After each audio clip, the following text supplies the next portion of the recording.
Exclusiva, a história impressionante do pastor evangélico que morreu ao ser picado por uma serpente em um culto. Ele era seguidor de uma tradição controversa. Pastores que oram e dançam com serpentes. Cobras venenosas.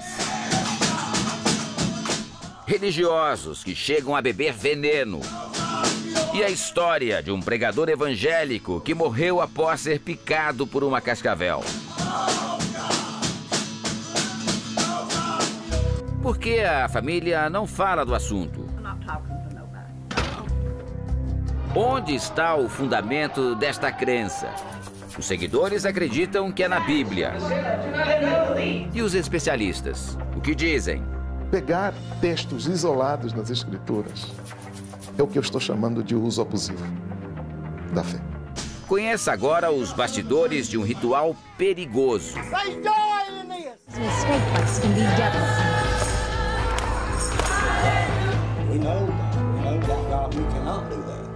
Estamos no interior dos Estados Unidos, no estado da Virgínia Ocidental. A cidade de Matoaca tem pouco mais de 300 habitantes. Mesmo num lugar tão pequeno, a notícia foi uma surpresa. Os moradores com quem conversamos não tinham ideia de que ali, tão perto, um pastor usava cobras venenosas nos cultos evangélicos. No, we had no idea it was there. O pastor da cidade se chamava Mac Wolford. Veja como eram as orações comandadas por ele. Os fiéis tocam instrumentos, cantam e dançam ao som da música. O pastor dança com a serpente.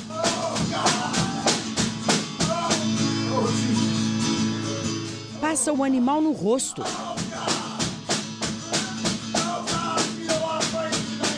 Parece estar em transe e não liga para o perigo. E o mais impressionante, o pai do pastor Wolford morreu ao ser picado por uma serpente também durante um culto evangélico. 30 anos depois, o filho teve o mesmo destino. Era um domingo, véspera de feriado aqui nos Estados Unidos. Mac Wolford tinha completado 44 anos no dia anterior e, para celebrar, veio até um parque com a família, amigos e fiéis para fazer um culto especial. Ele trouxe Shiba, uma cobra cascavel que já tinha alguns anos e, como de costume, pregou com a serpente. Até que resolveu colocar o animal no chão e se sentou ao lado dele. Foi aí que a cobra deu o bote e picou o pastor na altura da coxa. Ele se recusou a ir ao hospital. Ao invés de ser socorrido, foi levado para a casa da sogra, onde os fiéis e até a mãe dele ficaram rezando por sua recuperação. A jornalista Lauren Pond estava presente e fotografou os últimos momentos do pastor.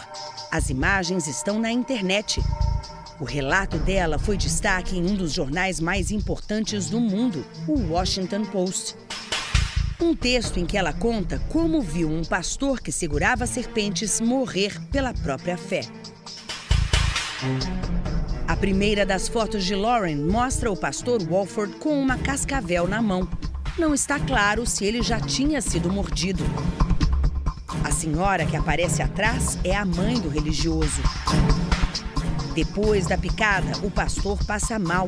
2 amigos o seguram. Logo após, Wolford é carregado. Aqui ele aparece na casa da sogra, já sem camisa e agonizando. Os companheiros oram. A última imagem mostra a mãe do pastor acariciando o pé dele. Ela lamenta porque já sabe que vai perder o filho. Wolford morreu 9 horas depois de picado.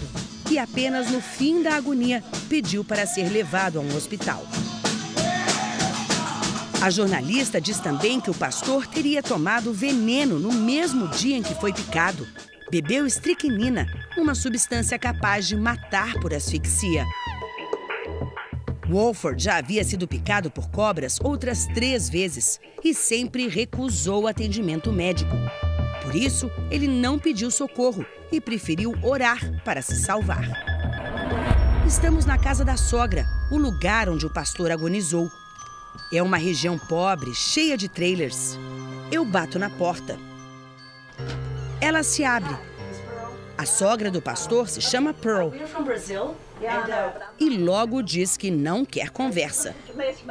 Eu insisto e ela bate a porta. Wolford morreu há 2 semanas. Os vizinhos me contam o que viram naquele dia. Michael se lembra de muitos carros na rua e pelo menos 20 pessoas na casa. Ele viu caixas pretas e tem certeza de que as cobras estavam dentro. Este outro vizinho diz que as pessoas tocavam instrumentos. Ele viu um homem deitado no chão, tremendo.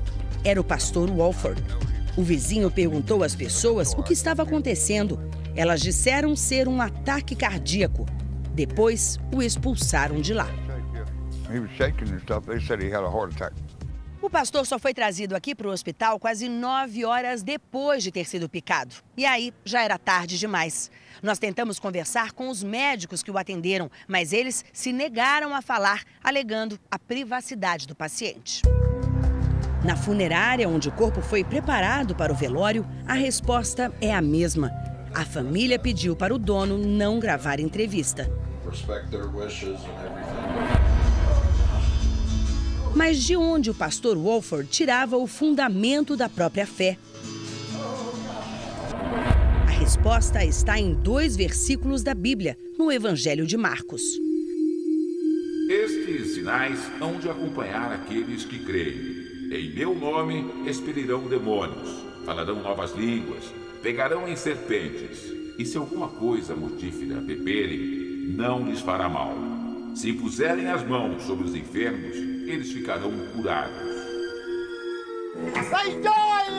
Pastores evangélicos que oram e dançam com serpentes são comuns no interior dos Estados Unidos. Um pesquisador que escreveu um livro sobre a tradição conta 93 mortes de religiosos picados por cobras. Os acidentes fatais fizeram o uso de cobras em rituais religiosos ser proibido em todos os estados americanos, menos na Virgínia Ocidental, onde o pastor Wolford morava. O reverendo de uma igreja local não questiona a fé do pastor, mas ressalta que não se deve levar a Bíblia ao pé da letra. Diz que o texto sagrado não é apenas um trecho, é o livro inteiro. Não é difícil encontrar cenas em que líderes religiosos e fiéis dançam com as cobras. Nessa igreja, o pastor dança e chacoalha várias serpentes ao mesmo tempo. Ele não se intimida. Outros homens observam. Agora ele coloca o animal perto do rosto. Este homem, em outra pequena igreja evangélica, pega a serpente e imediatamente passa a dançar e pular com ela nas mãos. A mulher se debate no chão e treme. Enquanto isso, o pastor mostra a serpente para ela. O pastor então olha para a câmera e pergunta: "Você tem fé em Deus?" A ingestão de veneno também é comum. Neste outro vídeo, todos dançam e cantam. Alguns entram em transe. A música é sempre alta e intensa. E acompanha cada passo do ritual. Agora olha o pastor. Ele se prepara para beber algo tóxico.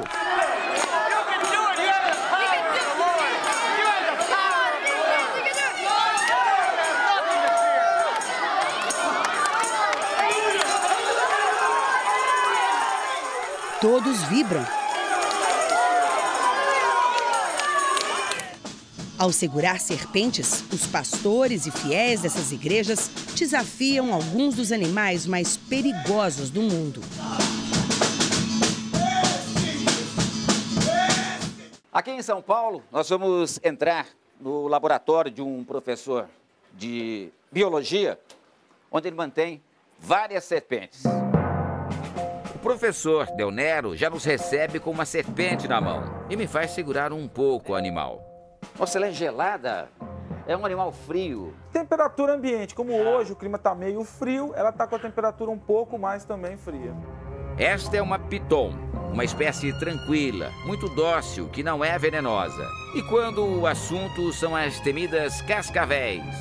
Aí complica muito, porque aí você tem um perigo iminente à vida. O professor Del Nero conhecia o pastor Mac Woolford e viu de perto o que ele fazia com as serpentes. Ele trabalhava com, geralmente, duas serpentes, cascavéis, e uma serpente que eles conhecem lá como copperhead, cabeça de cobre. O veneno da cascavel é muito potente, afeta o sistema nervoso central e aos poucos paralisa os movimentos, os rins e a respiração.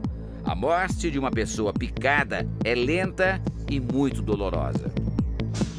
Este rapaz demonstra o que uma cascavel pode fazer. Ele mostra a mão desfigurada por picadas de cobras em cultos nos Estados Unidos. Muitos deles foram picados, mas o que acontecia? Não foram grandes intoxicações, foram mais superficiais. Del Nero conta que é possível sobreviver a uma picada de cascavel. Neste caso, o organismo é capaz de absorver o veneno. Mesmo assim, ele ficou surpreso ao ver o pastor Woolford chacoalhar serpentes muito venenosas. Não é um exercício bom para a fé. Além de ser perigoso, você está expondo as outras pessoas a um risco grave. Nos cultos, as serpentes ficam muito próximas dos fiéis. Quem quer pode pegá-las, inclusive as mulheres.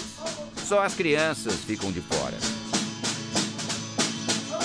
Já este vídeo mostra pastores da Virgínia Ocidental que saem para capturar cobras antes dos cultos. As cascavéis são comuns em regiões mais secas, rochosas e com clima mais quente, como a Virgínia Ocidental. A lei brasileira proíbe serpentes em ambientes domésticos. O professor Del Nero estuda cobras há mais de 20 anos e tem autorização do IBAMA para isso. Meu Deus, olha aqui. Ele diz que mexer com cobras significa manter distância e usar instrumentos apropriados. Opa! O gancho aqui é onde eu consigo ter tudo sob controle. Principalmente com as cascavéis, que são muito venenosas e atacam para se defender. Opa! Quando se sente ameaçada, a cascavel chacoalha o guizo. Ela só está dando um aviso, olha, eu sou uma cascavel. Lembre-se disso. Está fazendo isso com o guizo ali? Com o guizo. Ela está batendo o guizo e está avisando. A serpente sente cheiros pela língua. E aplica o bote de repente. Olha!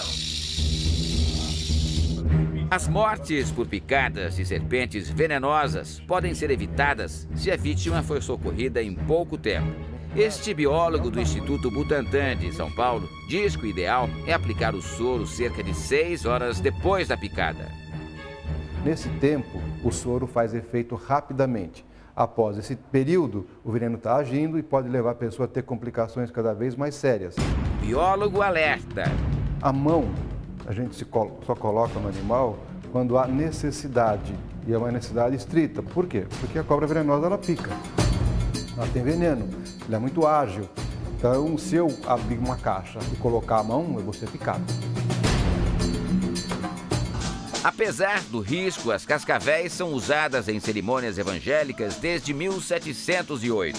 Uma tradição que se mantém no interior dos Estados Unidos. A polêmica tradição religiosa nasceu em montanhas cheias de cobras venenosas. O costume começou há cerca de 300 anos. Para os adeptos da prática, a existência dessas serpentes não é coincidência. É antes um sinal de Deus.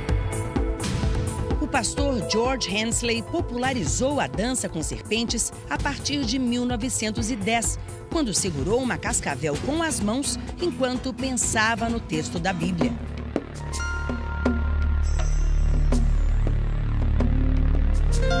onda pegou. Nos anos 40, as serpentes nos cultos atraíam milhares de pessoas.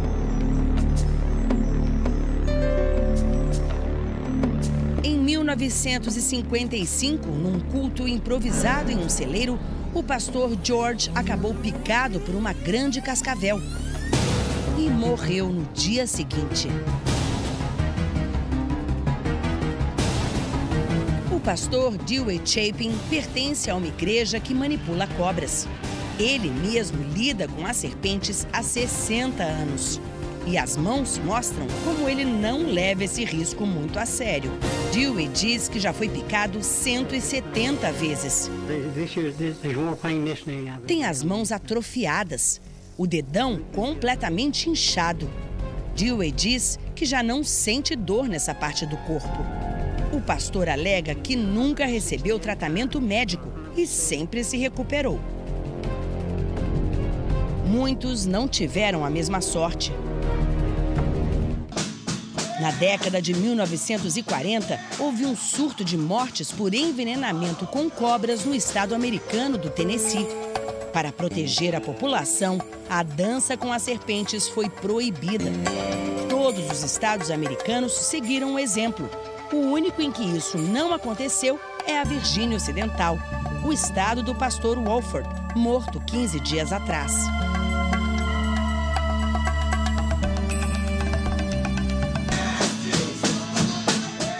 Nos anos 60, era comum a polícia invadir igrejas para acabar com a perigosa prática.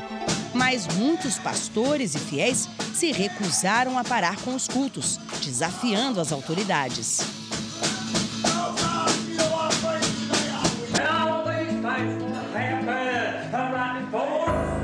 Hoje, o número de quem mexe e dança com cobras diminuiu. Mas as autoridades acreditam que 2.000 pessoas ainda participam de cultos assim no interior dos Estados Unidos. Não é a primeira vez que os rituais de algumas igrejas evangélicas causam polêmica. Em novembro do ano passado, o Domingo Espetacular denunciou a fanerose, uma prática controversa chamada de cair no espírito e conhecida como cai-cai. Pessoas aparentemente em transe que, pela fé, vão ao chão. Homens e mulheres derrubados em nome de uma doutrina. Muitos rodopiam por horas seguidas enquanto oram e cantam preces religiosas.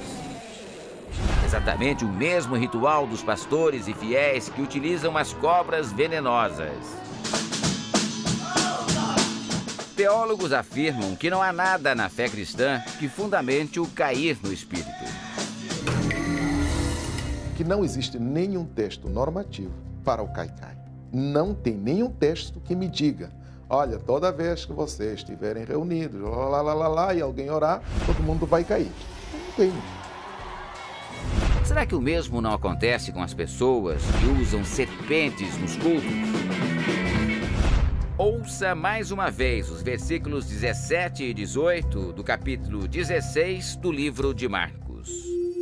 Estes sinais hão de acompanhar aqueles que creem. Em meu nome expelirão demônios, falarão novas línguas, pegarão em serpentes, e se alguma coisa mortífera beberem, não lhes fará mal. Se puserem as mãos sobre os enfermos, eles ficarão curados. Será possível o Evangelho expor esses fiéis ao risco de morte? Para o teólogo, a tradição do culto com serpentes adota uma leitura distorcida da Bíblia. Eu não posso construir uma doutrina em cima de um único texto, de um único versículo. Se há apenas uma citação na Bíblia, você não pode usar isso. Eu não posso construir doutrina em cima dele. Os pastores de Virgínia Ocidental levam ao pé da letra o trecho que fala em pegar em serpentes. Aleluia! Repare, ele aproxima a serpente da testa, não demonstra medo e repete o gesto. Não se tem registro de nada semelhante, ou como o pastor Max estava fazendo, por exemplo. Não se tem registro nas Escrituras. pegarão em serpentes. Não está dizendo que você está protegido contra a serpente. Claro, não está dizendo que você está protegido dela. Está dizendo que ela não vai morder, que ela não vai envenenar você. Não está dizendo isso. Ele também explica por que o pastor errou em não pedir socorro logo depois de ter sido picado. Todo este comportamento pode ser motivado pela chamada fé emotiva, quando a convicção na Bíblia não é acompanhada do aspecto racional. Se beber alguma coisa mortífera, não te fará dano algum. Pega um copinho de ácido sulfúrico. Toma. É óbvio que você vai morrer. Não tem Deus que te segure disso. Por quê? Porque ele não mandou fazer isto. Não mandou fazer isto. Mas está escrito aqui na Bíblia que se beber alguma coisa mortífera, não lhes fará mal. Esse é condicional. É condicional. Foi por acidente. É acidente, eventualidade. E aí não está dizendo, por exemplo, se beber alguma coisa mortífera, não vá para o médico. Não consulte um profissional. Não está dizendo isso. Como o senhor classifica a atitude do pastor e de pastores que usam serpentes em suas pregações? Eu entendo, à luz das Escrituras, que fazem uso abusivo das Escrituras, da fé e de Deus. Thank God! There's joy in this! Thank God I said there's joy in it! De volta à cidade do pastor Wolford, nós chegamos à casa da mãe dele. Encontramos a picape branca que pertencia ao pastor. Mais uma vez, batemos a porta. Agora, não há resposta. Na saída, encontramos o padrasto do pastor. Ele é gentil, mas diz que a família não quer falar com a imprensa. Pergunto sobre o futuro da igreja e ele afirma que as pregações com serpentes vão continuar. Yeah, it's going to continue on.